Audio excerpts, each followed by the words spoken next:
वीर सर्वसुरा सुरेन्द्रमहितो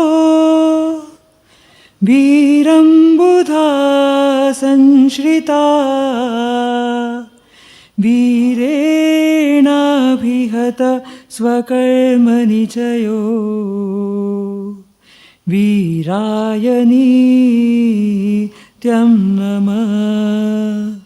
वीरा तीर्थमिदं प्रवृत्तमतुलं वीरस्य घोरं तपो वीरे श्रीधृतिकीर्तिकान्तिनिचय श्रीवीरभद्रं दिश श्रीवीरभद्रं दिश श्रीवीरभद्रं दिश। चरम तीर्थंकर प्रभु वीर के चरणों में कोटि सा वंदना। चारोही दादा गुरुदेव के चरणों में कोटि सा वंदना। मम्मा जीवन सर्वस्व गुरुद्वय के चरणों में आत्मभाविन वंदना। अत्र विराजित रत्नादिक के चरणों में कोटि सा वंदन। अत्र उपस्थित भव्य श्रावक एवं श्राविकाएं। दुर्लभ मानव जीवन तेरे हाथ में आया है। दुर्लभ मानव जीवन तेरे हाथ में आया है।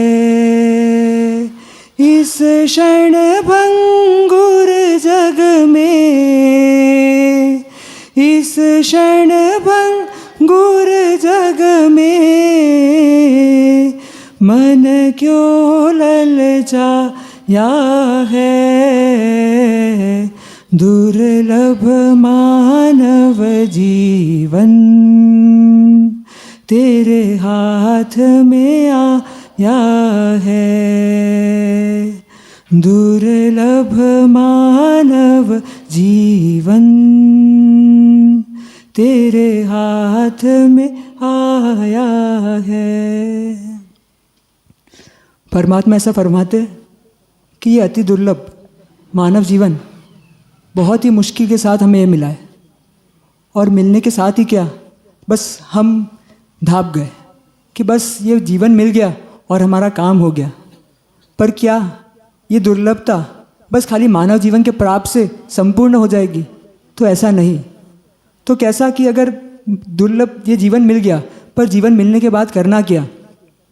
काफ़ी बार ऐसा आता है कि हमने इतने सारे ओघे ले लिए कि मेरू पर्वत पूरा भर जाए पर हमारी काम नहीं हो पाया। तो ये जीवन तो मिल जाता है, पर जीवन मिलने के बाद एक काम ऐसा है जो हम कर नहीं पा रहे, और वो क्या है? वो है अध्यात्म की प्राप्ति। तो ऐसे अध्यात्म की प्राप्ति के लिए हम सब बस उसके उपाय ढूंढने के लिए निकले, और उसमें से हमने पहला उपाय जो कि था कल्याण मित्र, उसको समझने की कोशिश कर रहे। कल ऐसे ही प्रवचन के बाद बैठे थे तो एक श्रावक जी आए और उन्होंने कहा कि महाराज साहब, आप बोल रहे हो कि हमारे जीवन में कल्याण मित्र होना चाहिए, कल्याण मित्र अगर नहीं रहेगा तो हमारा काम जो है वो नहीं हो पाएगा। तो हाँ, मैंने कहा सही बात है, बहुत आवश्यक है कल्याण मित्र।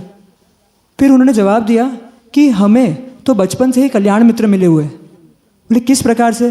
तो मेरे जो घर पे मेरी माता पिता, मेरे दादा दादी मुझे बचपन से ही क्या, तो जब मैं पालने में था तब से मुझे नवकार सिखाए जा रहे। जैसे जैसे मैं आगे बढ़ता गया तो मुझे ये बताते गए कि क्या चीज़ सही है, क्या चीज़ गलत है। हर चीज़ का मुझे विवेक सिखाते गए, और मुझे लगता है कि मेरे ज़िंदगी के अंदर पर्याप्त मात्रा में कल्याण मित्र ऑलरेडी है। सही कहा कि गलत कहा उसने? अतुल भैया, अगर माता पिता ऐसा मिल जाए, अगर घर वाले ऐसे मिल जाए जो कि हमें आगे के लिए संभाल सके, हमारा विवेक डेवलप करवा सके, तो वो कल्याण मित्र तो है, ये तो हम सब मानते हैं। पर क्या वो संपूर्ण है? तो उन्हें एक उदाहरण से समझाया गया कि जैसे कोई बच्चा जब स्कूल में रहता है तो उसे टीचर बहुत अच्छे लगते हैं, और उन्हें लगता है कि टीचर अगर नहीं होंगे तो मेरा काम नहीं हो पाएगा। जैसे जैसे वो कॉलेज में जाता है तो उसे पता चलता है कि अगर प्रोफेसर नहीं हुए तो मेरा काम नहीं होने वाला। जैसे जैसे और आगे बढ़ता है, अगर पीएचडी करनी रहती है तो उसे पता चलता है कि अगर गाइड नहीं है तो मेरा काम नहीं होने वाला। मतलब ज़िंदगी के हर मोड़ पे, हर एक कदम पर कोई ना कोई एक ऐसा व्यक्ति चाहिए जो कि हमारे आगे हो, और वो आगे हो तो ही हमारा काम हो सकता है।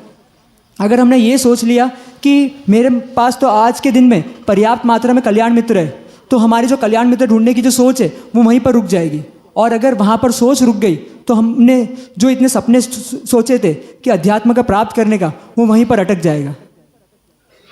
तो मन में ऐसा भी आ सकता है कि जब जिसका संपूर्ण समृद्धि वाला परिवार है, तो वो क्या ऐसे कोई कल्याण मित्र बनाता होगा कि जो उसे समझा सके, जो उसे बता सके, जो कि क्योंकि ऑलरेडी अगर कोई व्यक्ति गुणी होता है तो वो ये नहीं देखता कि मैं कोई गुणी व्यक्ति को अपने पास रखूं।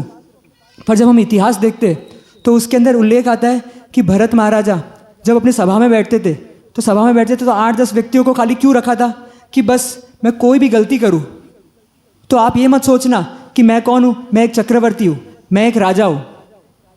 जब भी मैं मोह के वश कोई भी गलत निर्णय लेने वाला हूं, जब मैं कोई गलत बात बोल दूं तो आप लोग बिना झिझक के बस क्या बता देना कि हे भरत महाराजा क्या करो, बोले संभल जाओ। आज आप मोह और अहंकार वश ये सब बातें बोल रहे हो। और इस तरीके के उन्होंने लोग अपने आजू बाजू में रखे थे। क्या मैं अगर आपसे पूछूं कि कोई भी व्यक्ति किसी भी समय, किसी भी अवस्था में आपको कुछ भी बोलने की ताकत रखता है क्या? अगर नहीं रखता तो इसका मतलब क्या? तो हमने अपनी लिमिटेशंस इतनी कर ली कि बस मुझे जो करना है वो मैं अपने आप करूँगा, मुझे पता है कि सही क्या है गलत क्या है। हाँ, ऐसा बोल सकते हैं कि हाँ, आप लोग जैसे जैसे विवेक बढ़ता है वैसे वैसे आपको ये पता चल जाता है कि मुझे किस समय में क्या करना चाहिए। पर आप हमेशा हर समय सही हो, ये तो सही बात नहीं, या ये तो पॉसिबल नहीं है। तो क्या हम अपनी सोच इस प्रकार से बना सकते हैं कि मुझे किसी भी समय में कोई भी व्यक्ति कभी भी कोई भी सलाह दे सकता है? अगर वो सलाह नहीं दे पा रहा तो मतलब हमने अपनी जो बाउंड्रीज है वो बहुत सीमित कर दी। और जब हमारी बाउंड्री सीमित हो गई, इसका मतलब क्या कि हम वो काम नहीं कर पाएंगे। इस प्रकार से उदाहरण आते हैं। दूसरा जो एक बात जो हम सबके एक दिल के अंदर जा चुकी है कि हमें एक चीज़ देने का बहुत शौक है, वो क्या है? तो वो है सलाह। ऐसा कहा जाता है कि इंडिया में 3 लोग बहुत ज़्यादा है। कौन कौन? रायचंद, फोगटचंद और ज्ञानचंद। तो क्या रायचंद या राय देने वाले इतने ज़्यादा है?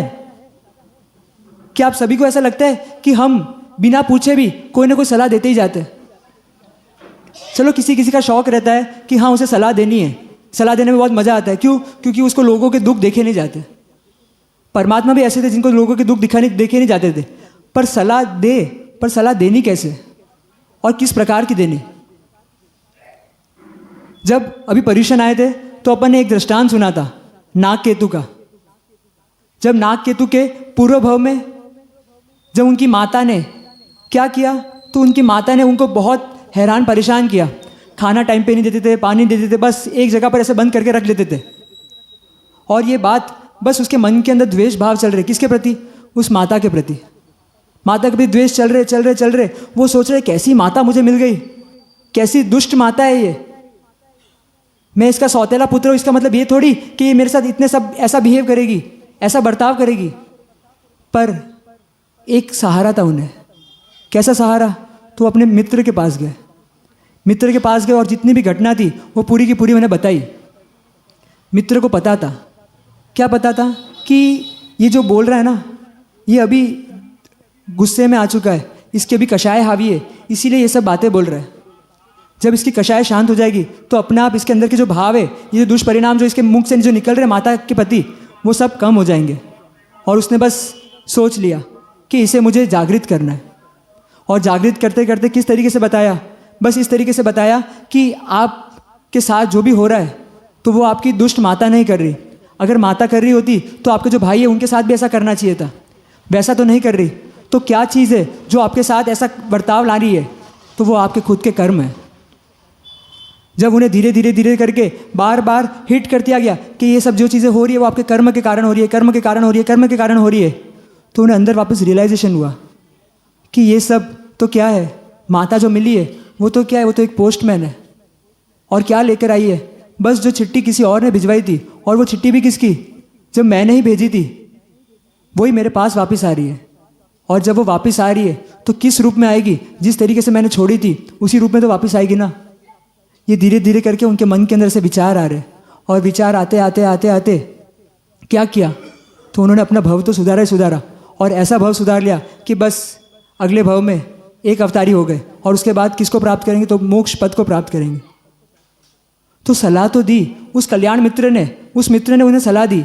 तो क्या हम अगर किसी को सलाह देते तो उसको आगे बढ़ने की सलाह देते या पीछे मुड़ने की?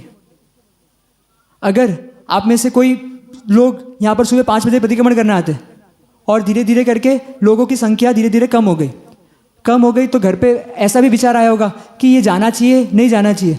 किसी किसी के मन में ऐसा लगता होगा कि मुझे जाना चाहिए, पर घर वाले ऐसा बोलते होंगे, भैया 2 महीने हो गए, अब धर्म ध्यान अगले साल।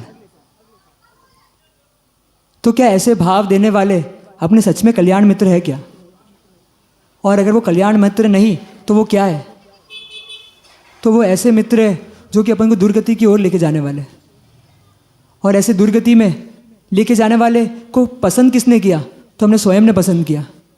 तो मन में ऐसा विचार आता है कि किसी भी व्यक्ति से मैं जब दोस्ती कर रहा हूँ, किसी भी व्यक्ति से जब मैं बात कर रहा हूँ, तो वो बात करते करते करते वो मुझे किस डायरेक्शन की ओर लेके जाया जा रहा है। अगर डायरेक्शन हमारा सही नहीं है तो मतलब क्या? तो मतलब हमारा काम नहीं होने वाला। ये जो दुर्लभ मानव जीवन भी मिला है, ये मानव जीवन भी मिल तो गया, पर इसका बराबर से यूज़ नहीं ले पाए। वो रत्न हमारे हाथ में तो आ गया, पर उस रत्न को भी हमने क्या किया, एक पत्थर मानकर उसे भी नदी के अंदर फेंक दिया। एक बार 6 मित्र थे। 6 मित्र एक घर में बैठे थे और अच्छे से बात कर रहे थे। तभी एक मुनि आए। मुनि गोचरी के लिए आए, पर उन्होंने उनके शरीर देखा तो शरीर कैसा, तो पूरे कोढ़ रोग से ग्रस्त। उनके मन के अंदर विचार आया कि कैसे मुनि है, इनके शरीर से पीप निकल रहा है, पस निकल रहा है, पर इनके चेहरे पर इतनी सी भी कोई भी टेंशन नहीं दिख रहा, कुछ भी ऐसा नहीं लग रहा कि बस मुझे ये जो रोग है वो मुझे सता रहा है। तो पता चला, सोचा तो ये पता चला कि ये जो मुनि है ये कैसे, तो ये अध्यात्म में लीन है। जब कोई व्यक्ति अध्यात्म में लीन हो जाता है, जिसकी दृष्टि बाहर से हटकर स्वयं की ओर हो जाती है, तो वो ये नहीं देखता कि मेरे शरीर के ऊपर क्या हो रहा है, कि मेरे शरीर की क्या हालत है। बस वो तो खाली एक चीज़ देखता है, बस मेरे आत्मा के ऊपर क्या चल रहा है, मेरे अंदर भाव कैसे चल रहे हैं। और इस तरीके से वो मुनि बहुत अच्छी तरीके से रह रहे, पर वो जो 6 मित्र थे उनसे रहा नहीं गया। उनको ऐसा लगा कि हमें इनका इलाज करना चाहिए। और उन योगानुयोग क्या हुआ, वो जो 6 मित्र थे उसमें से एक वैद्य थे, और वो वैद्य थे तो उन्होंने पुकारते हुए कहा कि हे वैद्य, तुम कैसे हो? तुम तो खाली उसी की सेवा करते हो, उसी का जो पीड़ा है उसे हर करते हो, जिसको आपको पैसे देता हो, जो आप तो लोभी हो। जब ऐसा सुना तो उसके मन के अंदर आया कि मेरे से गलती हुई, इसलिए नहीं कि वो लोभी था, इसलिए नहीं कि ये सब दोषारोपण हो रहे और उसे रियलाइजेशन हो गया, पर इसलिए क्योंकि उसने जागृत नहीं रहा। वो जब वो जागृत नहीं रहा तो उसके मन के अंदर विचार आया कि मेरे मन के अंदर भी ऐसे भाव है कि मुझे भी इस जो मुनि है उनकी सार संभाल करनी है, उन्हें ठीक करना है। पर ठीक करने के लिए क्या चाहिए, तो मुझे उपयुक्त जो सामग्री है वो सामग्री की कमी है। और सामग्री की कमी थी तो जो जितने 6 दोस्त थे उन्होंने सोचा कि हम सब मिलकर वो सामग्री अवश्य लेने जाते हैं। सामग्री लेने गए, जिस सेठ जी के पास गए और उनसे मांगा, क्या मांगा, तो लक्षपात तेल और रत्न कंबल, ये दोनों चीज़ें मांगी। ये दोनों चीज़ें सब मांगी तो सेठ ने पूछ लिया कि आपको ये क्यों आवश्यकता है? तो उन्होंने कह दिया कि हमने एक मुनि को देखा और अपना जितना दृष्टांत था वो पूरा विस्तार से बता दिया। इधर उन सेठ जी को जब ये वृत्तांत बताया तो मन के अंदर आ गया कि कैसे उच्च भाव है इनके, और उन्होंने भी अपने भाव के अंदर प्रगति की। प्रगति करते करते करते कहाँ पहुँच गए, बस उनको वैराग्य आ गया। और वैराग्य आने के बाद उन्होंने उनको वो निःशुल्क वो रत्न कंबल और लक्षपात तेल दे दिया, और देने के बाद दीक्षा ग्रहण कर ली। और दीक्षा ग्रहण करते करते साधना करते हुए उसी भव में मोक्ष को प्राप्त कर लिया। और यहाँ पर वो 6 मित्र आए और वो मुनि की सार संभाल की। सार संभाल करते करते करते करते वो जो मुनि थे वो कोढ़ग्रस्त जो थे और वो कोढ़ से मुक्त हो गए। और यहाँ पर कोढ़ मुक्त हुए और उन्हें जो अंदर का भावों का उछाला आया, ऐसा लगा कि ये जो 6 दोस्त है ये तो एक दूसरे से कभी अलग नहीं हो सकते, और वो सच में आगे के भवों में भी कभी अपने आप से अलग नहीं हुए। कैसे? तो वो जो 6 दोस्त है वो भरत, बाहुबली, ब्राह्मी, सुंदरी, श्रेयांश कुमार और हमारे आदिनाथ भगवान, इन तरीके से ये 6 दोस्त एक ही परिवार के अंदर उत्पन्न हुए, और उत्पन्न होते होते कहाँ एक ऐसे परम पद को प्राप्त कर लिया कि जहाँ पर ये जो जन्म मरण का जो जंजाल है वहाँ से मुक्त हो गए और एक ही जगह पर जाकर स्थिर हो गए। तो मित्र तो ऐसे भी होते हैं जो कि कभी साथ नहीं छोड़ते। तो क्या इस तरीके के मित्र हमें बनाने चाहिए? और अगर बनाने चाहिए तो कब बनाने चाहिए? ऐसी कहावत है, अभी नहीं तो कभी नहीं। बहुत बार हम अपने आप को भावित कर लेते कि हाँ ये चीज़ तो करना ही चाहिए, ऐसा बदलाव तो आना ही चाहिए, पर कहीं ना कहीं वो उछाला कब तक आ पाता है? बस थोड़ी देर का। पर उसके बाद जैसे ही वो क्षेत्र चेंज होता है, जैसी वो जगह चेंज होती है, तो हमारे अंदर भावों के अंदर जो उछाला आया है वो बस धीरे धीरे धीरे धीरे करके शांत हो गया। पर शांत होने से काम हो जाएगा? तो वो काम नहीं होने वाला। तो संबंध कैसा हो, कल्याण मित्र का और हमारा संबंध कैसा हो? बस एक चीज़ चाहिए, अगर भाव जुड़ जाए, कोई व्यक्ति अगर मन से जुड़ जाए, कोई ऐसे व्यक्ति को अगर हम पसंद कर ले जो कि हमारे भावों के बारे में सोचता हो, ना कि हमारे तन के बारे में सोचता हो, जो कि हमारे हित के बारे में सोचता हो, ना कि हमारे जो आदतें हैं, ना कि हमसे प्रेम करता हो, हमारे हित के बारे में सोचता हो, तो हमारा काम हो जाएगा। और ऐसे योग्यता आप हम सब में है। एक वंकचूल करके एक साधक हुए, और साधक हुए उन्होंने क्या किया? वो थे तो कौन? तो राज्यपुत्र, राजकुमार, पर एक कुसंगति लगी, और कुसंगति लगते लगते लगते उस तरीके से बदल गए कि वो एक जुगारी, चोर, और उस तरीके से पूरा अपने जीवन को परिवर्तित कर दिया। और किस तरीके से परिवर्तित कर दिया? बस दुष्कामों में, दुष्कामों में परिवर्तित करते करते करते करते क्या, वो चोरी करने गए, चोरी करने गए, बहुत अच्छे बहुत बड़े लुटेरे बन गए, लुटेरे बन गए। और किसका समागम? तो एक साधु भगवान का समागम। साधु भगवान को जब अपनी जगह पर आश्रय दिया तो एक कंडीशन के साथ दिया कि आप 4 महीने तक कोई भी उपदेश नहीं दोगे, क्योंकि उन्हें यह पता था कि जो साधु भगवान थे, अगर उन्होंने उपदेश दिया तो मेरा जो काम मैं जो करता हूँ, जो मैं चोरी का काम करता हूँ, वो पूरा के पूरा समाप्त हो जाएगा। बस। और साधु भगवान भी कैसे? मांगे तो देना, नहीं तो कोई बात नहीं। 4 महीने बहुत अच्छी तरीके से उन्होंने अपनी आराधना साधना की। और यहाँ पर वंकचूल उन्हें रोज़ देखता था, रोज़ देखते देखते देखते देखते क्या, भले उनकी वाणी नहीं चल रही थी, पर क्या बोल रहा था? उनका आचार बोल रहा था। उनका आचार बोलते बोलते बोलते बोलते उन्हें क्या लगा? क्या धन्य जीवन है, कैसे उच्च कोटि के ये साधक है। मैंने इन्हें कहा कि आपको एक शब्द भी आपको उपदेश नहीं देना, तो ये कैसे? तो अपने आप में लीन, कोई लेना देना नहीं इनको संसार से, बस ये है और इनकी आत्मा है, ये है और बस इनकी साधना है। इस तरीके के भाव उस वंकचूल के अंदर आने लगे। और जब चातुर्मास पूर्ण हुआ, चातुर्मास पूर्ण करते करते करते जब उन्हें छोड़ने गया तो उन्होंने कहा कि आप मुझे कुछ उपदेश दीजिए। तो बोले कि ऐसा तो कोई उपदेश हम नहीं दे ऐसा कोई मैं तो ग्रहण नहीं कर पाऊंगा जिसके कारण मेरा कोई बिजनेस, जो मेरा धंधा है वो बंद हो जाए। तो उन्होंने उनको 4 नियम दिए, 4 नियम दिए, और उन्होंने 4 नियम ग्रहण करते हुए लास्ट में अपनी सदगति की ओर अपनी राह बढ़ाई।